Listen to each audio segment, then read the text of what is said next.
अस्सलाम वालेकुम नाज़रीन, उर्दू पॉइंट के साथ मैं हूँ रिदा सईद। आज मैं अपनी ऑडियंस के लिए कॉमन सेंस का एक क्वेश्चन लेकर आई हूँ। आइए चल के देखते हैं मेरे क्वेश्चन का जवाब कितने लोग दे सकते हैं। आपको लगता है आप में कॉमन सेंस है? यस। अच्छा, अगर कॉमन सेंस अच्छी ना हो तो कॉमन सेंस का यानी कि किस व्यू से? मतलब हर व्यू से नहीं। मेरे पास एक कॉमन सेंस का क्वेश्चन है, इसका आपने आंसर करना है। गिफ्ट में मिलेगा या नहीं? दुआएं मिलेंगी। चाहे इंसान जितना भी गोरा हो, उसकी एक चीज़ हमेशा काली ही रहती है। एक चीज़ काली ही होती है। ब्लैक रहती है। बॉडी में से है। ब्लैक ही रहती है। हमेशा एक चीज काली ही रहती है। पार्ट ऑफ बॉडी है। आंखें आंखें तो कलर्ड भी होती हैं। बाल तो ब्राउन भी होते हैं। मेरे ब्राउन है। आइरिस। ना, हेयर। ब्राउन भी होते हैं। नहीं, मेरे तो ब्लैक है। ख्वाब होता तो बैकग्राउंड में अंधेरा ही है ना। कभी आपको रंगीन ख्वाब नहीं आए? जुबान। आपकी ब्लैक है। एक चीज ब्लैक ही रहती है। दिल। आप देख सकते हैं काला दिल। वैसे अगर फोकस करें तो आपके नोस्ट्रिल्स हमेशा काले ही रहते हैं। फितरत हम देख थोड़ी ना सकते हैं। सोचने में है, सोच ही कह सकते हैं फिर। बाकी लोगों के ब्राउन भी होते हैं। सोच आप देख सकते हैं, सोच किसी की। वैसे तो मैं आपको देख रहा हूँ, कुछ ऐसा नजर तो नहीं आ रहा। देख रही हूँ, क्या है मुझे नजर नहीं आ रहा। आइस। ग्रीन आंखें कभी नहीं देखी? आंखें। ब्राउन भी होती हैं।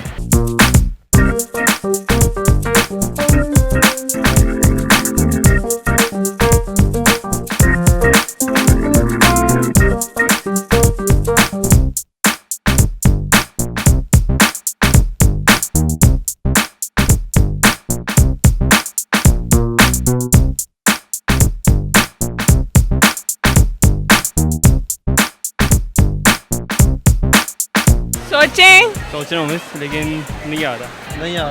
पहले आता था। I really don't know, sorry. I don't know. No idea. साया इंसान का कहीं से देखा था? नहीं, गेस की है। पक्की बात है। हाँ, कॉमन सेंस है। जी नाज़रीन, आज ये हमारे शो के पहले कंटेस्टेंट हैं जिन्होंने बिल्कुल सही जवाब दिया है। बाल। ब्राउन बाल कभी नहीं देखे हैं? आपके भी ब्राउन है। मुझे भी अभी पता चल रहा है। मैं बता दूं? बताएं। पक्की बात है। गिफ्ट देंगे आप? गिफ्ट क्या चाहिए? ये बता मैं आपको बताती हूँ, पहले आपको सामने देखना होगा। ओके। हाँ ना, बताना पड़ेगा। शैडो, साया। ओह, रिफ्लेक्शन, साया। लेकिन वो कलर्स के साथ होता है ना। ब्लैक ही होता है। वाओ। पार्ट ऑफ बॉडी ना भाई। ओह करेक्ट। आप इतना सोच रहे हैं, इतना तो इलामा इकबाल ने भी नहीं सोचा होगा। मैं अपने फ्रेंड से पूछ लूँ। नहीं, आप ही बताएं। तुम्हें सेल्फी है क्या आपके साथ? जी नाज़रीन, उम्मीद करती हूँ आप लोगों ने इस शो बहुत एंजॉय किया होगा। इसी तरह की मज़ीद वीडियो देखने के लिए देखते रहिए उर्दू पॉइंट। तब तक के लिए अपनी शो होस्ट रिदा सईद को इजाज़त दीजिए। खुदा हाफिज़।